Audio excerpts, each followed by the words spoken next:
Love to listen in the morning. Jimmy Lakey on the radio. I got my coffee and cream. Jimmy's on the air. Wake up and start your day. Now go and tell all the neighbors, yeah. Then crank up the radio. There's infotainment, brilliant to get you on your way. Wake up and start your day with Jimmy Lakey. All right, top of the morning to you. Happy Monday, everybody. That weekend went quick, didn't it? Oh, quick. It just poof, right out the window it goes. Monday is here to the 12th day of January. Year of our Lord, 2026. Let's put the glasses on so I can see something. Glad to have you here, everybody. We're happy to be here. Got a great lineup of guests today. Going to talk about the Monroe Doctrine. Going to talk with Michael Letts, our old buddy. He's going to jump in here and talk about several things. It looks like some of his prognostications and predictions are coming true. I just added the story to our show sheet that today Florida is announcing some grand juries have been impaneled that are starting today to look at some of the corruption of the investigations that happened at the weaponization of the government that happened under Joe Biden, and Donald John Trump was the target of those. So it looks like some of that's coming true. Also, some of the Iranians that have fled to this country to get away from the radicals, they have gone to the streets and said, yeah, get rid of those crazy people that run the country. As Iran is on the brink, President Trump says, hey, you're about to cross a red line if you keep being violent with your people. Supposedly the Iranian mullahs or ayatollahs or whatever they're called reached out to the administration over the weekend and said, hey, could we negotiate here? We don't want any trouble. Can you help us out? So it's going to get real interesting what happens this week and even hour by hour. The story is Donald Trump is getting an hour by hour update on Iran, and tomorrow he's set to meet with Marco Rubio, Secretary of State, and Pete Hegseth, the Secretary of War, and they're going to lay out options for us. So we're going to have all this conversation. Kenneth Abramowitz is on the program. He'll talk about Iran with us. We've talked about the Monroe Doctrine and how we're learning again to not be the policeman, but to walk softly and carry a big stick and tell people to stay out of our business. Are we violating that by any involvement in Iran? So lots of discussion, and they all kind of thread the needle of continuity. So looking forward to the conversation this morning. Don't go anywhere. If you're new to the program, every day we have thousands of earballs that tune into the program. Either they listen or they watch the show. We've got a couple of things going out. To one of our cuts from last week's has over 1 million views, 50,000 comments on it on the Facebook fan page, facebook.com/Jimmy Lakey fan page. So if you are good, if you're new to the program, joining us, I'm Jimmy Lakey Unleashed from the confines of corporate radio.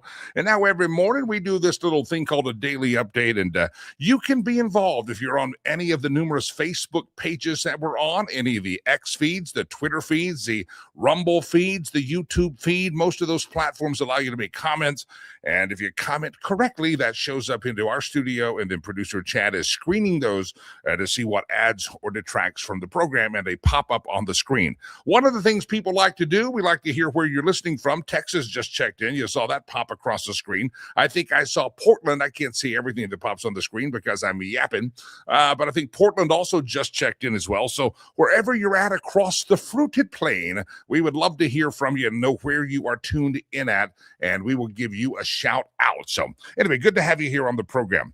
Let's talk a little bit about, by the way, the football playoffs yesterday.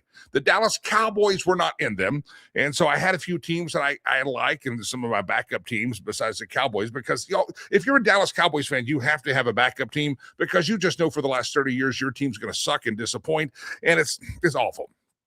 So I have a couple of backup teams. One of my backup teams is the San Francisco 49ers.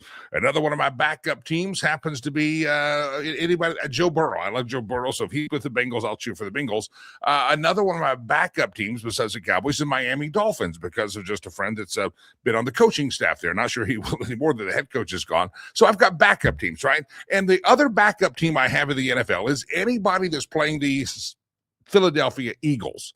If you're playing the Eagles, I am your biggest fan.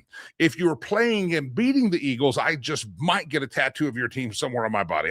I love you so much. And so yesterday, my backup team, the 49ers, played the Eagles, and so therefore it was like double love. It was like, oh, it was intense love for the 49ers yesterday, because not only are they my backup team, they were the team playing for the Philadelphia Eagles, and they won. The Philadelphia Eagles went down in a blaze of glory, and for that, if you doubted that there was a God, it shows you that there may be a God. I'm joking. There is a God. Don't question that. Well, you can, but it doesn't usually end well. But I'm telling you, the Philadelphia Eagles went down last night. But I guess I missed it. Producer Chad and I were at a birthday party, and evidently there was some drama. It's a birthday party, and the games were on in the background. But I wasn't paying attention to it. So I texted one of my Philadelphia Eagles fans, and it might show a lack of judgment on my part. I have several friends that are actually Philadelphia Eagles fans. I'm not sure what that says about me, but I do have some friends that, and they hassle me nonstop, but you hassle them.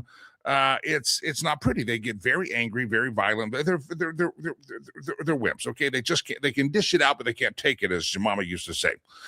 So here we go. The NFL playoffs are happening. San Francisco 49ers beat the Philadelphia Eagles. I texted my friend, and I was watching the game half-heartedly, watched it at the very end to make sure they sealed the victory, and the 49ers did, thank the Lord.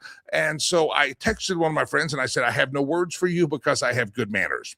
And he texted me these words, which I didn't know what they meant because I was not watching the game that closely, because producer Chad and I were at a birthday party, and so the game was on, but I wasn't watching every second of it. Here's what you got to know.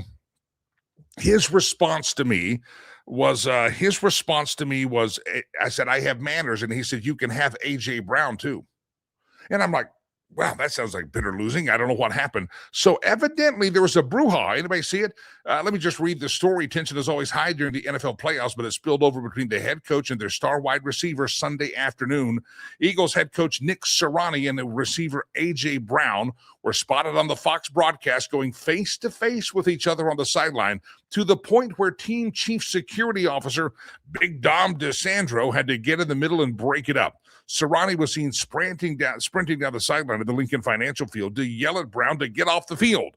But the veteran clearly did not like what the coach was saying, and they got into it there. And it appeared that Sirianni was trying to tell Brown to get off the field to avoid too many men on the field penalty, where left tackle Jordan Mailata was also close to forcing Laundry to hit the grass. That means throw a flag, Delilah. Laundry hit the grass. Words were exchanged, so it's not exactly sure what was said. Brown continued to jaw at his coach, who was being directed from his receiver by a staff member, and they had to break it up. Everything cooled down afterwards, and when Sirianni was even telling Fox's Aaron Andrews that that's just the way they are together sometimes.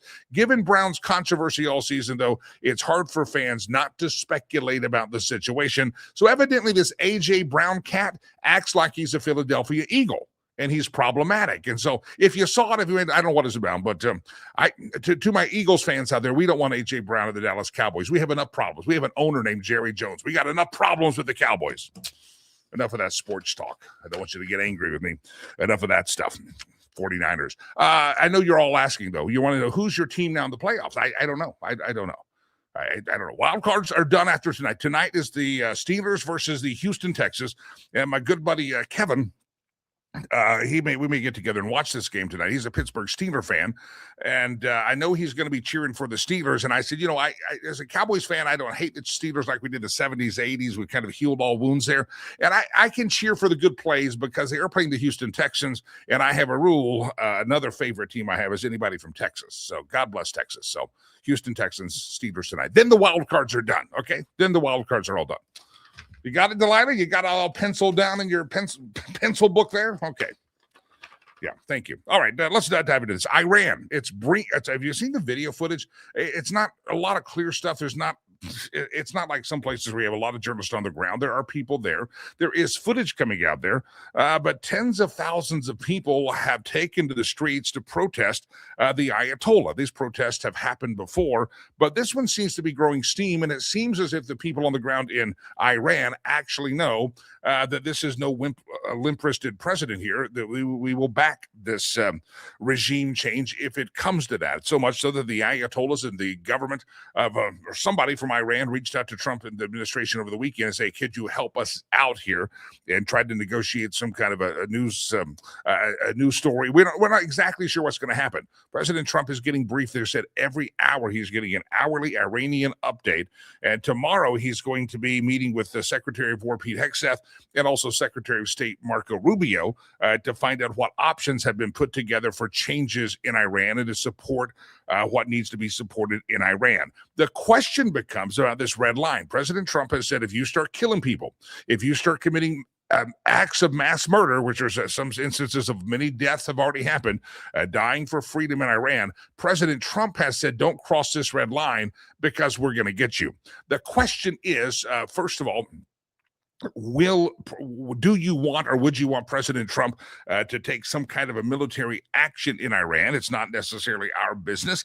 They do cause a lot of problems. However, back in 1953, there was a government that took over in Iran that lasted until the 70s, and that was the Shah. And do you want to kind of recreate the 1953? So what should the U.S. response be, in your opinion? I'm not even sure all the options on the table, but President Trump says Iran is starting to cross his red line as protesters are dying in the government crackdown. Activists say there have been at least 544 people killed in the streets of Iran in the nationwide protests. And he says they are, quote, starting to cross the red line. And he spoke to reporters on Air Force One. They're starting to, it looks like, cross the red line. People are being killed. He says these are violent, if you call them leaders or violent leaders. I don't know if they're leaders or just rule through violence, but we're looking at very strong options, and we will make a determination. What do you think of that, my friends? One of the reasons these riots are happening, these protests are happening in the streets again, is because the Iranian currency has tanked. Their economy has tanked. Everything has gone to hell in a handbasket when President Trump started treating the Iranians like terrorists, and the government said they are, and we bombed the hell out of their nuclear facilities, and so things changed up quickly. The question will become in the next literally hour-by-hour update. It could be hourly, it could be tomorrow, maybe it's going to happen before Hegseth and Marco Rubio brief the president again tomorrow, that there could be some type of action from the United States in Iran. What should that be? What will that be? We'll talk here in just a bit with Kenneth Abramowitz with Save the West. We'll get his take on that. But Trump said the red line, they're starting to cross it. And you do know when Trump says there is a red line, there is a red line. So what do you think the response should be, and or could be, and or would be? I'm not for getting into foreign entanglements. I think there are exceptions to that. And I think there are times that we need to make plays that are best for America. But getting too heavily involved in regime change has not worked out for America very well. So I think you have to walk softly, carry a big stick, but you carry the big stick because one day you may have to use the big stick. So it's going to be very interesting to happen. We'll keep a sharp eye on it. It would not surprise me if something broke even during the show this morning. If something broke during the show that we've taken action against Iran. What will it be? I don't exactly know. I don't exactly know what it would be. Somebody jumps in the program and says they were funding Hezbollah and Hamas, which is, as far as I'm concerned, makes them terrorists. And I think that's where the big stick with Iran comes in handy. They fund terrorist organizations. They have been involved in a lot of the terrorism and also the unrest and the attacks on Israel. And one of the Saudis don't like this government there. The other governments don't like it. They're actually cheering privately that President Trump has treated Iran and the government and the regime there very, very harshly. And so what say you, my friends? I'd love to know what you think about Trump crossing Trump's red line. And if he crosses Trump's red line, what should the response be? What will it be? And would you think it's okay? Or would you say, why are we getting involved in another? Now, we do know this from the precedent of Donald John Trump, is that he's not interested in any kind of prolonged war or occupation. He has shown no proclivity to that in his first term and no proclivity of that with his second term. He doesn't want boots on the ground. He wants to avoid that. He believes that we can win battles, and we can win these things with air power and missiles, and so far he's been able to do that. So everybody pay very close attention. I know that we're all always gathered and going in 1,000 different directions when it comes to the news stories. You're supposed to be upset about ICE, or you're supposed to be upset about fraud in Minneapolis, and all these things are stories, right? You pay attention to them, stay well versed, and but know the media wants you to pay attention to some and not the others. They don't give you a full story on them, but I'm telling you, we could be watching some very interesting and I would say dramatic things happen in Iran with the United States coming up here very, very, very soon. A real almost sad story. I don't know if you saw this. After the Shah was overturned and the Ayatollahs took over, a lot of Iranians fled. But hundreds of thousands of them fled, and many of them came to America.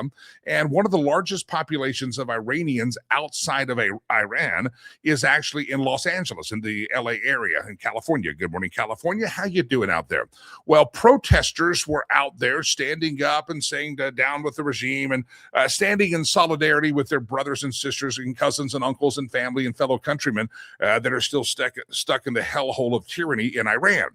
And evidently, one person was out there with a kind of a counter demonstration with a sign on the side of a U-Haul. So protesters who are demonstrating against the Iranian regime saw that U-Haul as that U-Haul tried to drive through the protest and eventually sped through the protest. And so the protesters, or the people standing up against the Iranian regime, started to jump on that vehicle, and he sped up, and it's crazy footage. Luckily, no one got killed. They smashed the windshield of the U-Haul. They attacked the guy at the flagpole. The police came in, rescued the driver, and got him out of there. But they're probably going to charge the driver with assault with a deadly weapon, driving a U-Haul through a crowd. And they say they don't think he was driving through because of political motivation to kill anyone. They think that the protesters he was counter-protesting. He was there to raise hell, and they got in a little sparring match, and he got a little scared and took off. So be careful out there, kids. If you're protesting, we want everybody to go home. Everybody go home safely. If you're going to exercise your First Amendment rights, please do it. Don't get in the middle of a law enforcement action. Just protest, state your opinion, and everybody go home safely. So anyway, your thoughts? Anybody got thoughts on our involvement in Iran? What should we do? I woke up to this story this morning. Anybody else here? I found this to be a very, very, very fascinating story. And it's that chairman of the Federal Reserve, Jerome Powell, is under criminal investigation. Did you hear this? I did not know this until this morning, and I was very busy this weekend. We had an event for our board of directors for my charity, Rivers Promise. So I was busy with that, then church, and then the birthday party, and I had a car problem, a little car. I won't even bore you with that one. It was a long weekend, and I'm off my game a little bit. But I'll tell you this story here. Federal Reserve Chairman Jerome Powell revealed Sunday night that federal prosecutors have launched a criminal investigation involving his actions. So it just happened last night, so I'm not that far behind, Delilah. I thought maybe I missed something all weekend. In a recorded statement released on the Federal Reserve's official X Twitter account, Jerome Powell said the Justice Department delivered grand jury subpoenas to the Fed late last week, signaling the possibility of criminal charges tied to his testimony at the Senate Banking Committee last June. Jerome Powell said the inquiry centers on part of his remarks that he made about the long-running effort to renovate the historic Federal Reserve building. He suggested, however, that the investigation should be viewed against the backdrop of escalating political tensions between the central bank and the White House, according to Fox News. According to Powell, This is Donald Trump weaponizing the Department of Justice against him. He says, "I have deep respect for the rule of law and for accountability in our democracy," Powell said on Twitter last night. He said, "No one, certainly not the chair of the Federal Reserve, is above the law, but this unprecedented action should be seen in a broader context of the administration's threats and ongoing pressure." Jerome Powell defended himself, said public service sometimes requires standing firm in the face of threats. He's a real brave cat, that Jerome Powell. He added that he's going to continue to do his job. The Senate confirmed him to do it with integrity and commitment to serving America. You say, what's the beef? Well, it's going to be interesting what the beef is. Evidently, it has to do with the renovation and the spending and what they're spending the money on. And is there some waste, some fraud, and abuse? And did he lie under testimony to the Senate committee? But that's a big headline right there, that Jerome Powell is under investigation. By his own account, he's under investigation by the Department of Justice. So we shall see exactly what happened. Now, the word out over the weekend or last week was that Donald John Trump has already chosen a new Federal Reserve chairman to nominate, and he has not announced who that is. Powell's term is up here in a couple of weeks, couple of months. It doesn't last much longer. But in the meantime, it's going to be a grand jury looking into his butt, and we'll see how that hands out. Coming up on the program, Michael Letts is going to be on the program. And I find this, now Michael Letts, millions of people have seen this clip, talked about how grand juries have been impaneled. He says military tribunals are in place. And Michael Letts, law enforcement guru and connected to the White House, said he thinks the first quarter, the first few weeks, months of the year are going to be very interesting for some accountability to finally happen, which a lot of us say, where's the accountability for all the stuff that they pulled in weaponizing the government and doing the things that they have done? Well, a grand jury has now been impaneled. We'll talk to Michael Letts about this here in mere moments. He joins us on the show. A grand jury is impaneled as of today. This morning, a grand jury has been ordered to be impaneled in Fort Pierce, Florida, looking at the Crossfire hurricane and raid on Mar-a-Lago. And the headline here on the Gateway Pundit says this could explain Obama's frequent trips to the UK over the last year. Let me read the story. A grand jury will be impaneled in Fort Pierce, Florida, Monday, today. Crossfire hurricane and the illicit raid on Mar-a-Lago will be under scrutiny by this grand jury. George Papadopoulos, remember him? He announced this news on X back in October that there would be a grand jury impaneled. Well, today is the day. Papadopoulos also added that Barack Obama's numerous trips to the UK over the past year are also going to be examined by this grand jury. The Fort Pierce grand jury is expected to investigate the almost decade-long conspiracy into President Donald John Trump. The alleged criminal act started in 2015 and continued into Joe Biden's administration.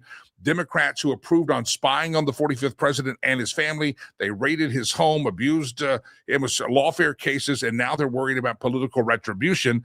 And they're saying, well, maybe the chickens have come home to roost. Remember one of the first things that happened under the Pam Bondi Department of Justice, Dan Bongino's around, Kash Patel's around. They said they're going to look at all of this stuff as a grand conspiracy, because a lot of times by the time you get a new president, the statute of limitations has run out. Oh, we can't charge him with that. Shucks. Sorry, the statute. So nothing ever happens. There's no accountability. They play the game. They run out the time clock. Well, I'm telling you, my friends, suddenly we have a situation in which, no, this is a grand conspiracy. This goes back to 2015. The cover-up has continued, and we're going to look at all of it as one big package. And if we look at it all together, we start with when the crime started, the alleged crime, and we end whenever we say it's ended. And if it's still ongoing, then we have to figure this out. So it's going to be real interesting. We'll talk with Michael Letts about this. He says accountability is coming from all of his sources in the White House. So we shall see what happens in this thing. It's going to get real interesting. Real interesting. All right, what else do we have to do? We got wild cards. I talked about that. And I also want to ask your thoughts. President Trump says they're getting close in Iran on crossing a red line. What would you think? What do you think did I see someone comment? That's Roger. I came to listen to Jimmy and Harry Carey show up. Listen, I've told you I have a black pair and I have a clear pair. And today I wore the black pair because I think I look sexy. And I hate to draw attention to my looks because I know just me being here on the screen can cause many women to stumble in their walk with the Lord. And I don't want to be a part of that. I really don't. But ladies, avert thine eyes if I'm causing you stumbling thoughts. I can't help it. This is what God gave me to work with. Yeah. All right. Let me ask you the question. What would you think if Donald John Trump says they crossed the red line in Iran? What do you think we should do about it? Iran crossed the red line once before. Remember, he said dismantle that nuclear program, and they didn't do it, and they didn't do it, and they didn't do it, and the red line was crossed. So I'm just asking you, what would you like to do with the red line? What do you think President Trump would do as well? All right, got lots of things to get to in the program.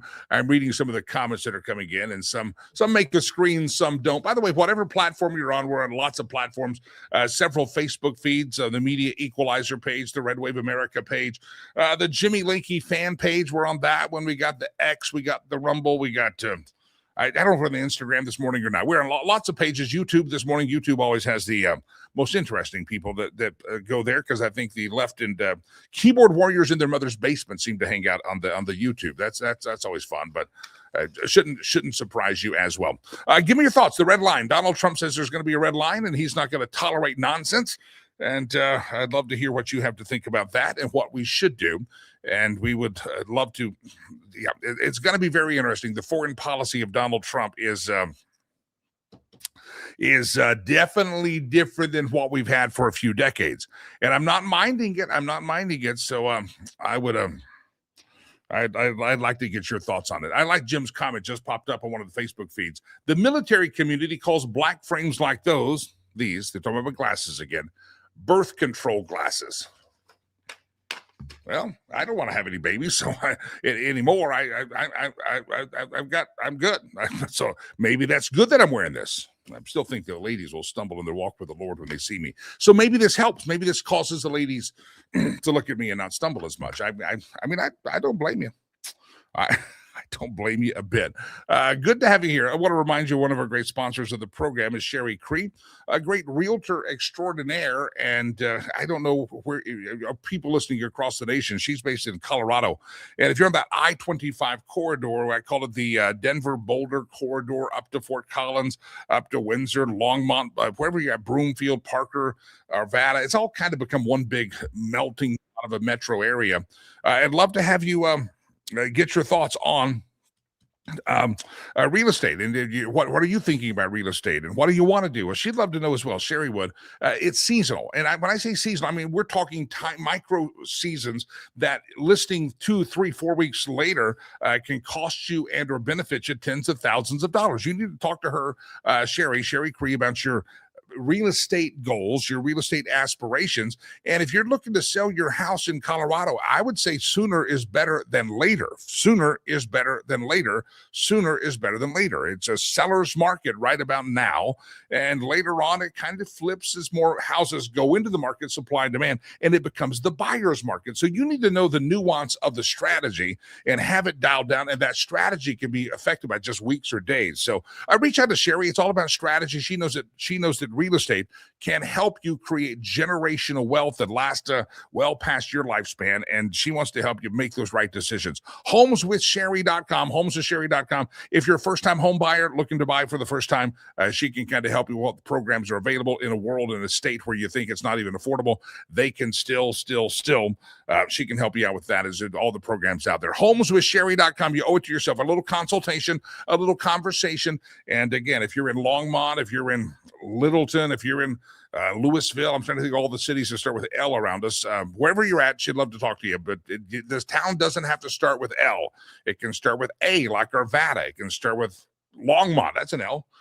You get the idea. Homeswithsherry.com. By the way, she takes a portion of all of her commissions and proceeds on a home, and she will donate a portion of that back to the charity of your choice. And if you are in the military, a veteran, you're serving, she will cut her commissions way down so that, again, just trying to get you in a home as a way to say thank you for serving your country. Homeswithsherry.com. All right, good to have you here on the program. My schedule must be messed up because I got guests showing up at different times than I have, but let's just go. We'll flow with it. I can do that, Delilah. I'm a trained professional, and I know what I'm doing. Dr. Steve Bonta, He's in the green room. Let's bring him onto the stage. Dr. Steve, how are you, sir? Hi, Jimmy. How are you doing? I'm doing very well. I'll let you introduce yourself to back to the Sherry Cree thing. It's coming in Lafayette and Lyons. They start with the letter L as well. Sherry can help you with both of those places. All right, Dr. Steve Bonta, you are affiliated with the John Birch Society and one of their experts there. First of all, give us a little backstory about you, and then we'll get to a couple of topics here. Well, sure. I'm the publisher of the New American Magazine, which is our monthly publication. It's designed both for members of the John Birch Society and for non-members who are interested. We call ourselves the Red Pill Communication of Record, or the Red Pill Publication of Record, rather. And so that's what I do. I've been a contributor and editor here for many years, and so now I'm the publisher. We'll tell you how you can get a copy of the New American, be a subscriber, and that is coming up here in just a moment. But Dr. Bonta, I want to ask you the question on Donald Trump's foreign policy. It's definitely not like anything we've seen in a long time. You could say it's the Donroe Doctrine or the Monroe Doctrine. You could also say it's Truman, walk softly, carry a big stick. He uses the big stick on occasion. We have the actions in Venezuela. People say, that's our business? I don't know. Is this for oil? You have him saying that we're crossing the Iranian Ayatollahs and government going to cross a red line, and he's threatening military action there to help the protesters on the street. In the grand scheme of things, when you look at our current policy, foreign policy, is this the Donroe Doctrine? Is this walk soft, carry a big stick? Are we trying to once again be in a place to police the world? What do you see? Well, first of all, regarding the Monroe Doctrine and walk softly and carry the big stick, with all due respect, I believe that was Teddy Roosevelt that articulated that. And he, not coincidentally, was also the guy who pretty much transformed the Monroe Doctrine from its original form into kind of what people think of today when they think of the Monroe Doctrine. So in its original form, the Monroe Doctrine was essentially a two-part doctrine that said, in effect, we will stay out of the affairs of Europe, in exchange for which Europe and the old world writ large, perhaps, in those days, things like, Japanese, Imperial Japan and China were not to be thought of, but so I think primarily the European colonial powers, but in exchange for which they will stay out of the New World. And then there were some ramifications to that, but that was in effect what was going on. Also, Monroe said, it was articulated at a time when the Spanish-speaking portion of the New World was in open revolt against the Spanish Empire. Spain had become decrepit and leaderless, really, as a result of the Napoleonic invasion. And so, in the New World, from Argentina all the way up to Mexico, it was sensed that there was time for change, because just like in the United States, just like in North America, the culture in Latin America had evolved away from the culture of the hidalgos and the strict kind of class system and the aristocracy and so forth, characteristic of old Spain, and they didn't care for that. And so they wanted to shake the shackles off, and they did it in their own way. And in this context, Monroe said, in effect, we're not going to get involved. We're happy to support their fight for you. We're not going to get involved, but if they do succeed in liberating themselves, then we will get involved if Europe tries to reinvade, recolonize, reconquer. And that doctrine was tested, for example, during the American Civil War, when the French seized the advantage because of and set up a short-lived French empire in Mexico. So it has been tested on a number of occasions. When Roosevelt came into office, Roosevelt, of course, was the strutting hero of San Juan Hill in the Spanish-American War. He saw firsthand the success of that war, which was a naked exercise in European-style imperialism, Spanish-style imperialism, in point of fact, ironically, which we went out and became the successors to the Spanish Empire in Cuba, and the Caribbean, and also in the Philippines. And so he came to believe very much in interventionism as a tool, effecting change all around the world, not just in the New World. And he articulated this quite openly. People attribute the idea of making the world safe for democracy to Wilson, but Roosevelt actually got there ahead of him. And in fact, we have an article coming up on Teddy Roosevelt by Tom DiLorenzo in the next issue of the New American Magazine that discusses some of this. So as we put that in context for the sake of time, the context of where we're at today. Okay, so that came to be known as the Roosevelt corollary of the Monroe Doctrine. Okay, and that's what we have. And Donald Trump, with his so-called Donroe Doctrine, is probably, if he gets involved in Iran, certainly, and it's looking more and more like he will in the next few days, then that would be more in alignment with the Teddy Roosevelt version of the Monroe Doctrine, which sort of seeks an unlimited writ of authority to effect regime change around the world, and not just to maintain the Western Hemisphere as the American sphere of interest, right? I mean, what happened in Venezuela was certainly, I would say, not completely out of alignment with what perhaps Monroe and many of the founders would have thought, because the aim of the Monroe Doctrine was, and it's mentioned explicitly, Monroe said, to keep the old world system of alliances and so forth out of the new world. And certainly that would apply to communism, one would suppose. And so by allowing communism to take root in Cuba, Nicaragua, Venezuela, and elsewhere in the New World, would seem to be a violation of that. That the Monroe Doctrine is something that I think most of the founders would have subscribed to, certainly those that lived to see its articulation. And because it was a practical thing, it said, in effect, that the Constitution and the doctrine of non-interventionism should not be a suicide pact. There are occasions when it does beseem us to say, well, we do have the sphere of interest.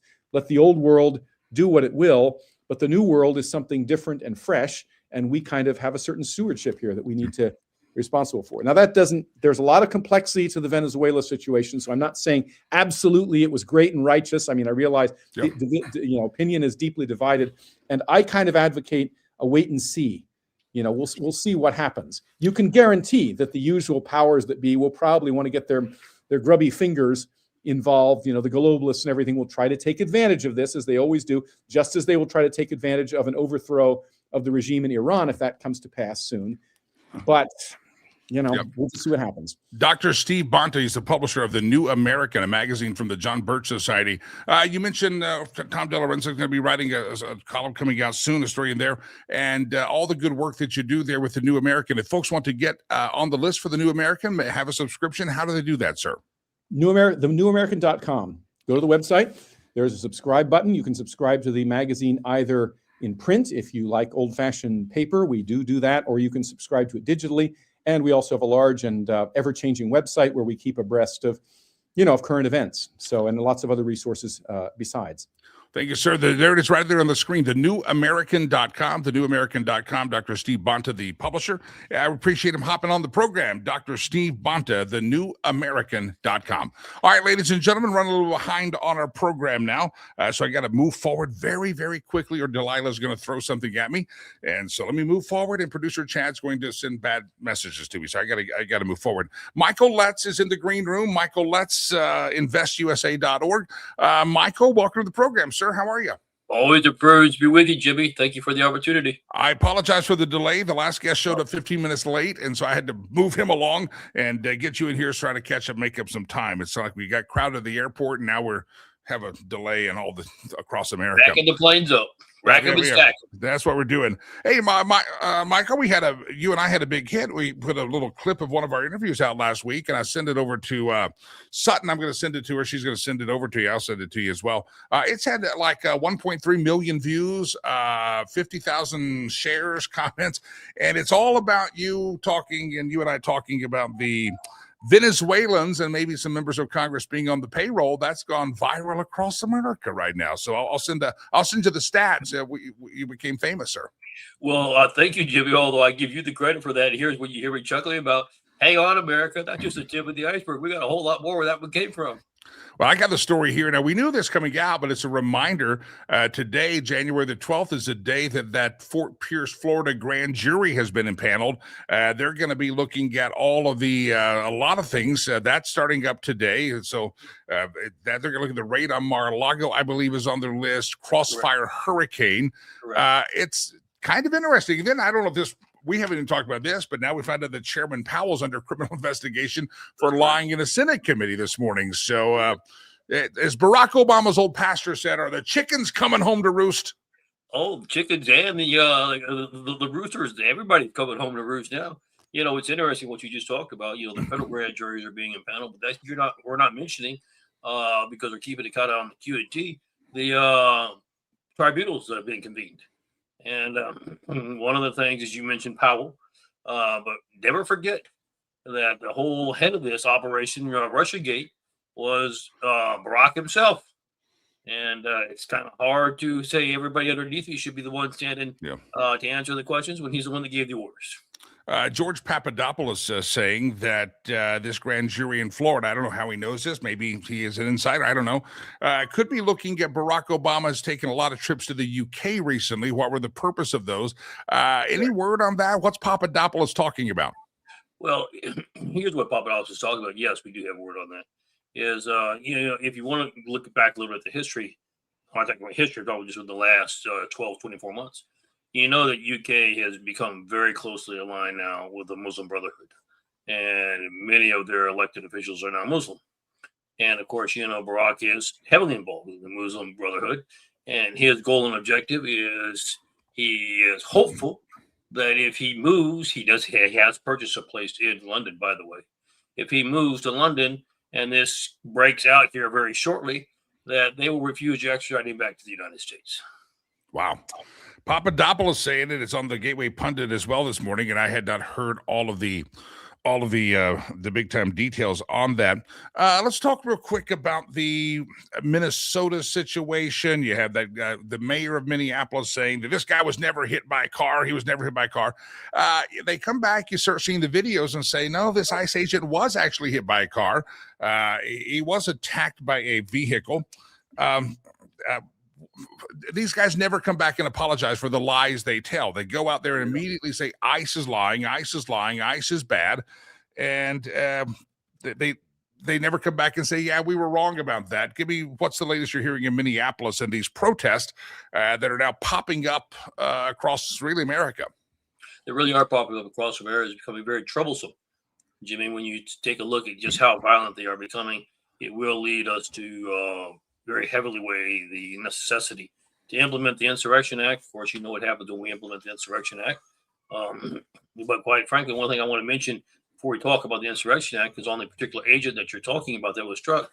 Nobody cares to mention that he was struck 8 months earlier and drugged and significantly injured during that incident. So, it's just kind of like you hit me once, shame on you. You hit me twice, shame on me. So, I think it's just beholding to the media that they present all the facts. They're hiding these things specifically where it doesn't build their narrative. It is amazing how they oftentimes show the media. We reported on the story fully this many minutes, but you showed one camera angle. You showed the camera angle that goes towards your narrative so that your jackass mayor of Minneapolis, the fool that he is, can get out there and blab some talking points rather than having the intellectual integrity to say, let's look at all the angles.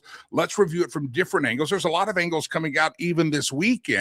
And what I want to know is going to be subpoenaed is that this lady, and I'm sad when anyone dies, but this lady, the videos of her wife or her significant other dancing and taunting. I'm sure they were recording in the car. I'd like to know what was being recorded or said in the car before the wife got out and let the other lady go. Again, a tragedy happened, but let's at least get the whole story rather than let some idiotic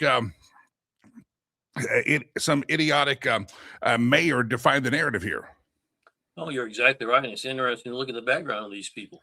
Her wife, if you want to call her that, is saying that she should have been home watching the kids. Background is she didn't have the kids. The husband had the kids. There's a reason why the judge gave the kids to the husband and not to her. So she's had those tendencies of violence to begin with. And now you're saying when those tendencies come out against law enforcement, somehow that justifies anything that she did. And cops are bad. Cops are wrong. Let me remind all of our listeners once again, you want to go down that logic, fine. So let all the officers go ahead and put in their resignations because after all, we're bad people. We shouldn't be around. We're not to be respected or given any credence for our authority. So let's just all put on our badges. Where do you think we'll be? Anarchy will hit within an hour. How long do you think America can last in anarchy? I promise you, we'll probably won't make it to the end of the day. Yep. So, and that is what we're headed towards now, Jimmy. Let's take a look at you. Asked the question, This is occurring all across the country now. You see it becoming more and more violent. You saw how we have a great plan. We implemented it in D.C. When you bring the guard out, the guard is there not to make arrests of violation of law, but to protect our first responders. It's amazing how things get quiet real quick. Nobody wants to tangle with the 2 cops that are surrounded by 20 armed soldiers. And that's exactly where we're headed again. And I realized they did their little fun. Oh, we got the Supreme Court to say you can't use the National Guard. Fine. We have the Insurrection Act. We'll bring in active truth if that's what's necessary. We're going to defend Americans and the American citizen, period, whether they like it or not. What's amazing is these little squeaky blue-haired people that are keyboard warriors in their mother's basement for the most part. None of them have jobs of any worth because they wouldn't be out protesting all day, or that is their job. I hope that the IRS starts getting some names and looking in the bank accounts and say, where's your when did you get paid? Because again, day after day, these same people are out there. This lady and her girlfriend are chasing them around. How do they pay their bills? You can't do this. I understand you want to make a sign and go protest with your blue hair and your hairy armpits out there and flapping around. That's fine, go protest. But day after day, some parents need to kick their kids out of their basement. That's what they need to do. Well, you're exactly right. And here's the dilemma with that. And we are, to begin to answer your question, we are investigating, Jimmy. Okay, so let me assure the American people. But here's what happens is you have these fraudsters, whether the Somalian fraud or whether, they're all kind, stealing from the taxpayer, billions of dollars, not millions, billions of dollars. They take it and give it to NGOs who turn around and hire these people to continue to create this cycle of violence. And we're going to go after those NGOs now. How could you knowingly, Jimmy, hire people for one reason? And that is to create violence and to create disturbance and not be held accountable. It's sick, and it's about time it stopped. I think it's horrible that this lady passed it. It's awful. I don't want anybody to meet that fate. It's sad, but I would challenge everybody who's trying to make her a hero or say her name. Where are they every night when people are dying on the streets at the hand of illegals? Oftentimes in Chicago, or gangbangers in Chicago. Where were they with the young lady that got stabbed on the subway because she was a white lady? Just a few weeks ago. These people they pick their causes to be protesting about, because it's not about the person. They don't give a rat's ass about the woman that got shot. They don't care. It just advances their narrative. If they were really defending the sanctity of human life, they would be upset about the dozens of people that die every weekend in Chicago and a lot of these other hellholes of cities that have been overrun by criminals, many criminal gangs from foreign countries. If they can't be upset about those lives that are lost all the time, they really should shut their pie hole up about this shooting, any shooting. Just shut up. No, you're exactly right, Jimmy. And here's the key. I love what you just said. Look, if they really did believe in wanting equal justice and wanting to make sure they're protecting life, then just what you said, why shouldn't they be leading ICE to help us track down the people who are destroying life to get rid of them? I mean, that only makes common sense. The problem is these people don't have any common sense. They're totally warped in their brain and their mindset. And that's what we're dealing with. But Jimmy, we cannot sit back and allow warped minds to prevail, because if we do, we're all going to end up in a very poor situation. So it's time that we go ahead and suck it up, deal with what needs to be done, Insurrection Act included, and let's go ahead and clean this country up once and for all. Yeah. Irina Zarinska. I had to pull her name from memory. Irina Zarinska. A lot of these clowns out there protesting didn't care that she died a bloody death. No one came to her help on a subway. And again, the loss of any human life. But if you just want to pick your victims because they advance your cause, then you're showing just your agenda, and you're bankrupt intellectually and morally, etc. Michael, let's one more quick story with you. These protests have broken out in Iran. Looks like they've reached out to the White House over the weekend and say, hey, could you be nice to us? And there were some people, Iranian Americans, that were on the street in solidarity in Los Angeles. That's the largest populations of Iranian outside of Iran, at least in America. Some guy, I guess it was counter-protesting them, decided to drive his U-Haul through them. What do we know about this case? And I'm guessing this guy's going to get charged with assault with a deadly weapon. Somebody was injured, but thank God no one is killed. That was a very scary video. You are correct, and twofold issues that need to be discussed about this. First of all, we have identified who he is. We do have identified his background. He is an Islamic jihadist. So this goes to show you what we have been saying all along. The Islamic jihadists, the Muslims, they don't even care about their own people as long as they are able to do what is necessary to advance their cause. Their cause is to bring down America. And so any reason they can do to run people over to do that, they're happy to do.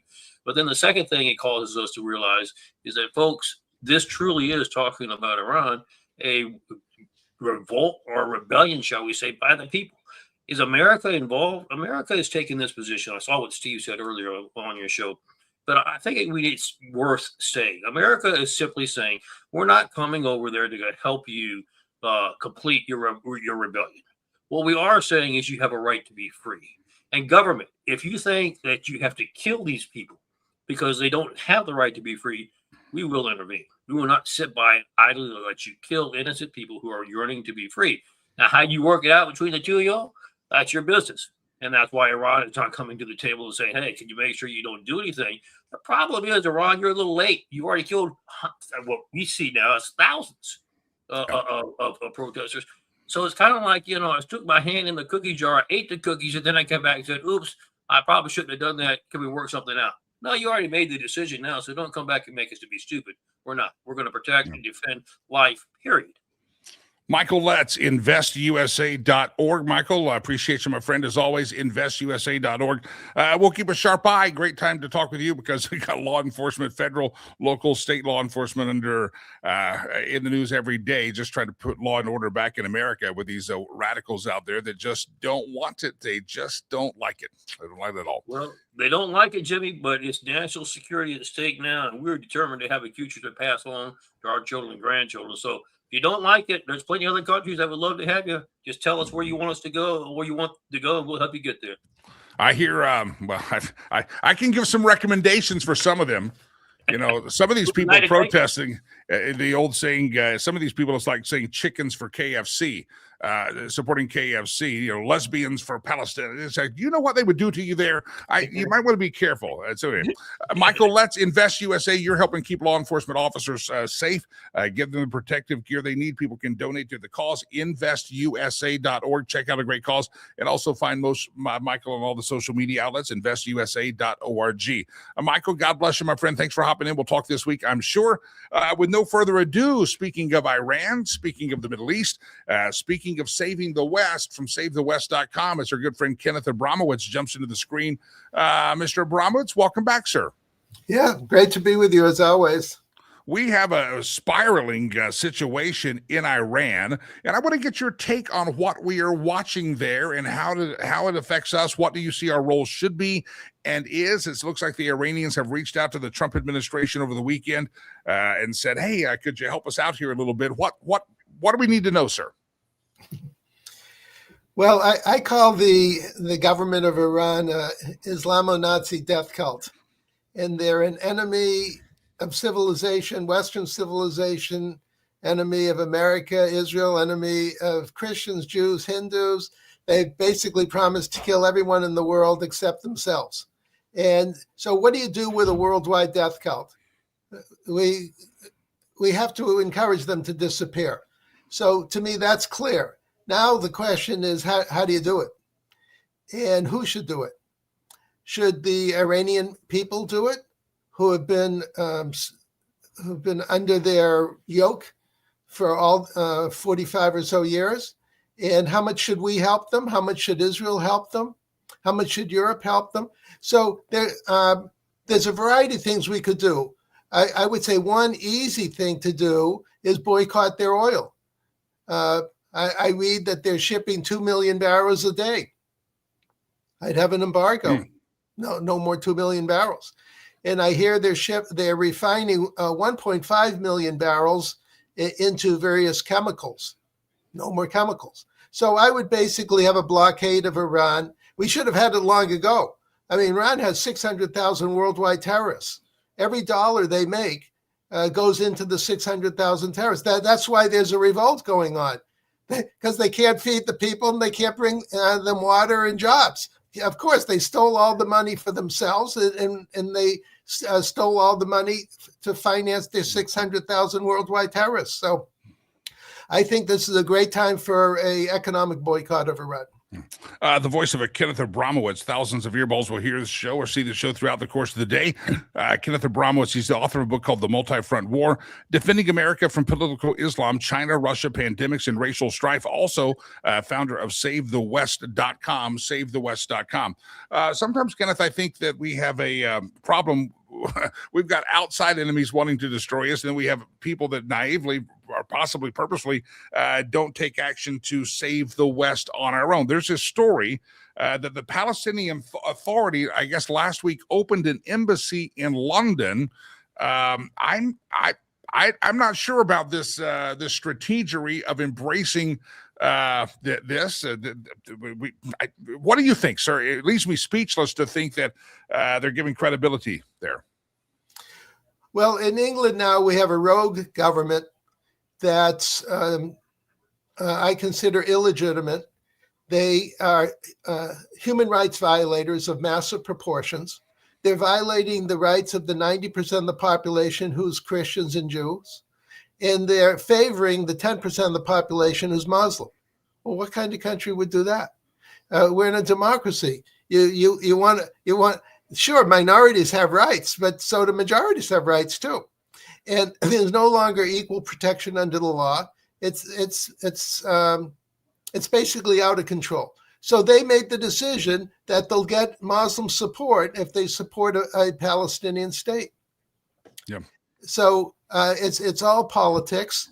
And I wish President Trump did something about it. I have an expression: President Trump can solve any problem in the world in 5 minutes. He just has to focus on it. Yeah, 5 minutes, and that may be giving him a little extra bonus time. He's pretty good at solving these things. Here's an interesting story, and I'll kind of wrap it here. It goes back to Iran. It looks like Israel and Germany have signed some kind of an agreement about cybersecurity. What is this agreement? It seems like just a random story. Israel and Germany sign a cybersecurity pact. What brought this about? Well, there's 7 forms of war that I monitor. Cyber is one of them. Just to, in 20 seconds, get all of them out. There's kinetic war, obviously, things blow up. There's chemical, biological. Number 3, there's cultural. For example, we're all cultural warriors. You, me, everyone listening. We fight with words. We don't fight with bullets or uniforms. There's economic war, which we were just discussing. A boycott against Iran would be economic war. There's legal war, demographic, and cyber. So the point I'm getting to is Western civilization, in other words, Jews, Christians, Hindus, should work together on all 7 forms of war to protect themselves from the bad guys, which, as I've discussed before, the Reds, the Greens, and the Blues, the communists, Islamists, and globalists. So this is a wonderful development of what should be natural allies, Jews and Christians, Israel and Germany, working together to their mutual benefit. That's wonderful. Yeah. Kenneth Abramowitz, it's fascinating.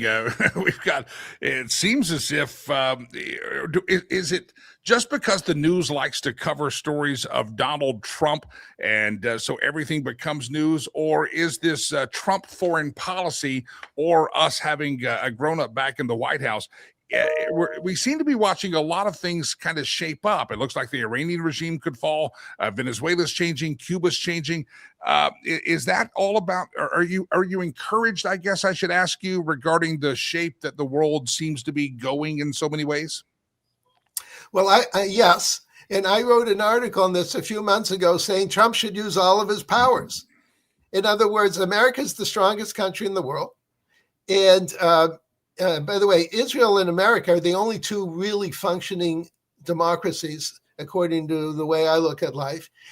But President Trump's on a roll, and people are listening to him. People listen to America, and then you put a businessman in charge of America. They're listening to him.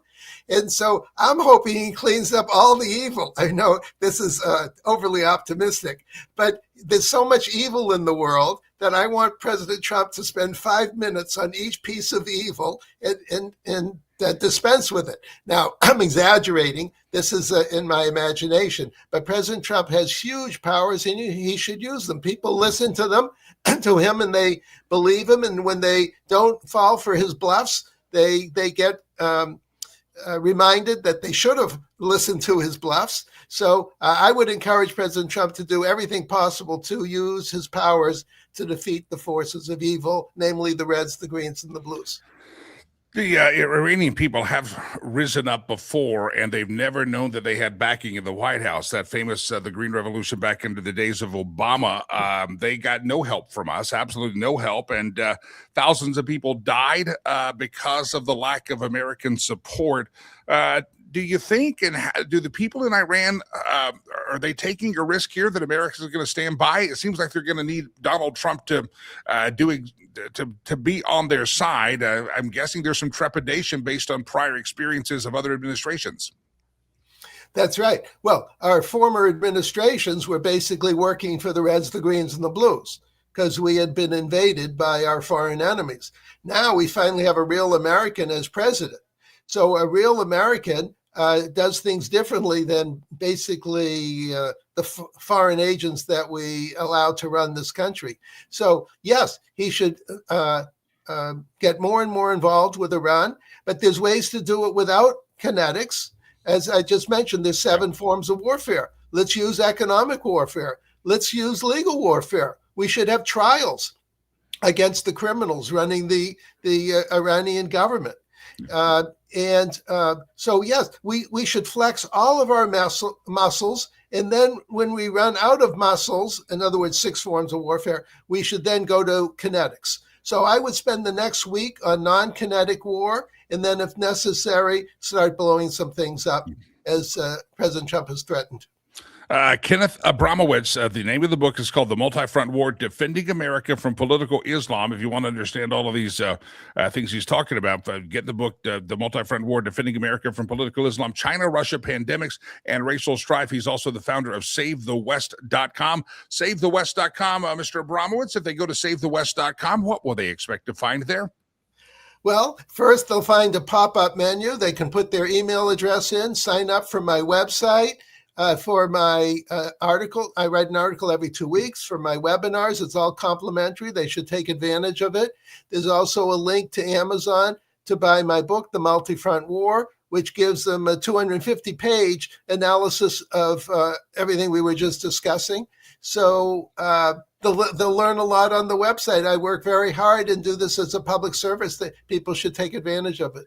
SaveTheWest.com. That will link you out to Amazon to get the book. But again, SaveTheWest.com. Everybody go check it out, SaveTheWest.com. Kenneth Abramowitz, I appreciate you hopping on the program once again. Always a pleasure. I always feel like I learned something when Mr. Abramowitz, matter of fact, all of our guests, we always get the guests that are going to teach me something and show us something and break some news. And I always appreciate Mr. Abramowitz for coming on the program and talking about these issues. Iran. It's going to be a breaking news story. Going to be very, very interesting to see how things shape up in the next 24, 48 hours in Iran. All right, glad to have you all here on the program. It's Monday, the 12th day of January, year of our Lord 2026.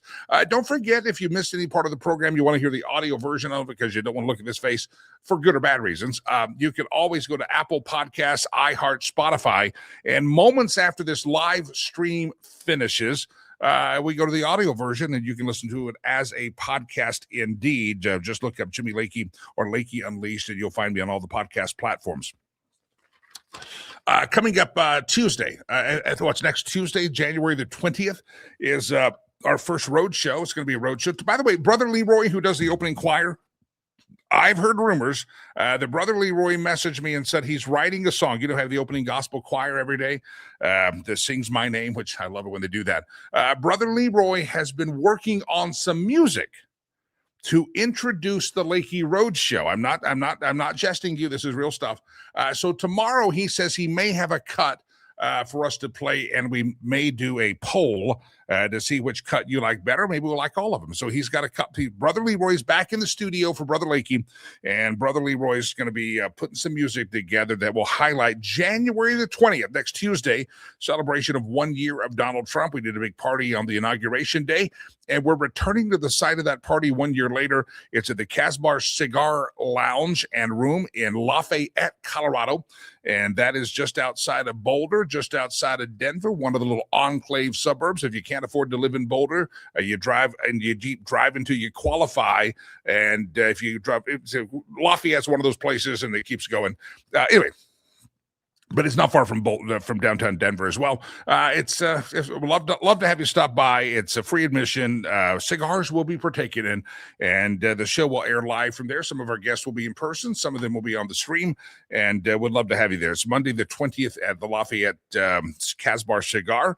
And we will talk the Lakey Roadshow. We've got some other roadshow stops coming up. We'll be announcing in coming days and coming weeks, but we'd love to have you out there on Tuesday, January the 20th. That's about a week away. And tomorrow, don't miss the show, because Brother Leroy says he has some music that he wants me to play, and it is about the roadshow. That's all I can tell you right now, because that's all I know. But stand by. Brother Leroy has been in the studio recording and writing, and I think he's there now. All right, it's time for the meme roulette section of the show. But before I do, if you wonder what's behind me, that says the House of Lakey. There's the House of Lakey logo. That's our logo. And also then you'll see our studio sponsor. We put him up there, is Rivers Promise. That's our charity work that we do in Africa. I started this charity many years ago as a promise to my son when I adopted him from Rwanda.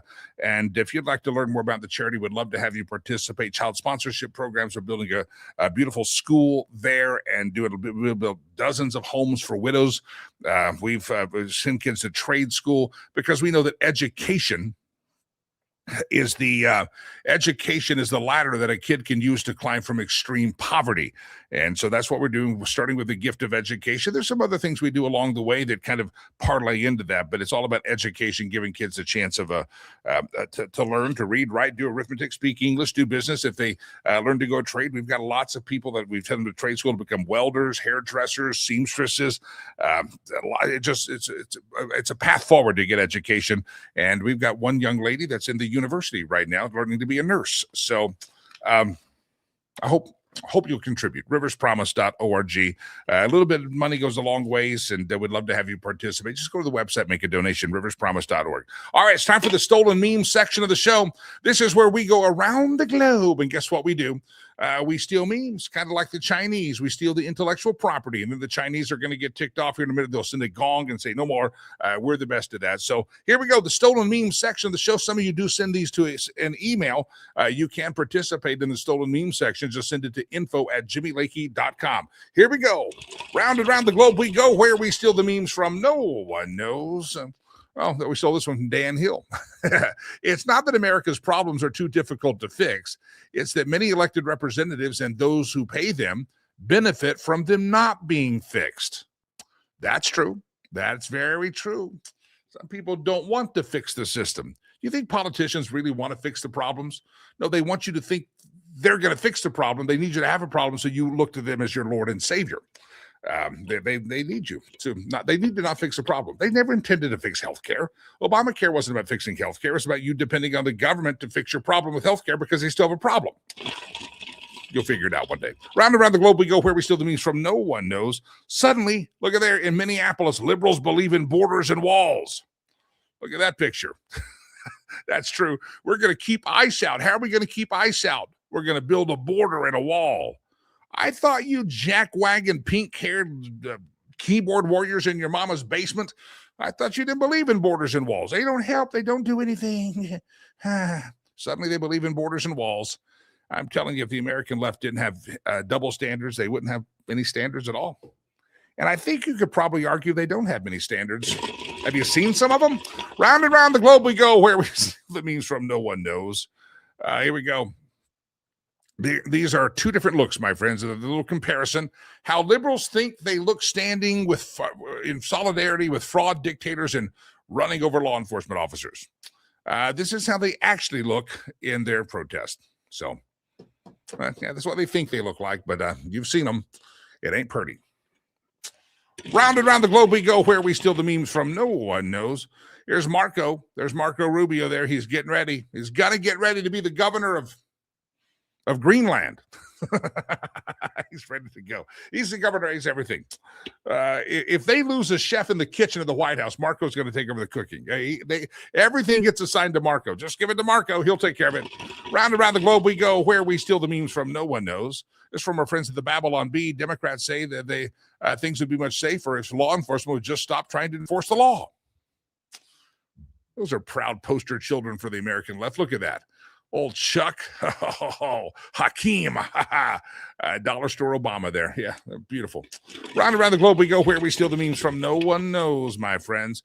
But I was supposed to be VP so I could sweep all this under the rug like Biden did with his crimes in Ukraine. Yeah, Timmy, you got left out to dry, my friend. Sorry, governor, for a few more months. Round around the globe we go. Where we steal the memes from, no one knows. There it is. The Chinese have stepped in and stopped it. They have stopped it and said you can't steal any more intellectual property because they still want to be the kings of intellectual property thief.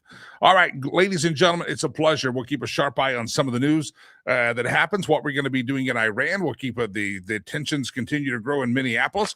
Kristi Noem has said, hey, we're surging assets. We're not going to be afraid of this little mayor out there and the rhetoric coming from these paid protesters. We're going to take care of business and restore law and order and make sure that some of this fraud is exposed and some of these illegals are removed from the country. So I was a sharp eye on it. We'll be back tomorrow morning at the same time, 8 o'clock Mountain Time, 7 o'clock Pacific Time. That'd be 10 o'clock Eastern Time. We do the daily update. And if you don't follow us on the Facebook.com/Jimmy Lakey fan page, you got to spell the whole thing out. Go there. And also then, my friends, the Twitter, the X is just my name. And I'm not hard to find out there on the memes. I'm not hard at all to find. Ladies and gentlemen, I appreciate you. I really, really do, but I got to go. Don't miss it. Tomorrow, Brother Leroy says he has another song for us. And, we love it every day. We love the jingles every day, the intros, but he says he's got some good stuff for us tomorrow. I don't know. We'll find out tomorrow. I mean this. Thanks for everybody. May God bless you. May God bless America. I am Jimmy Lakey. Peace. I'm out of here.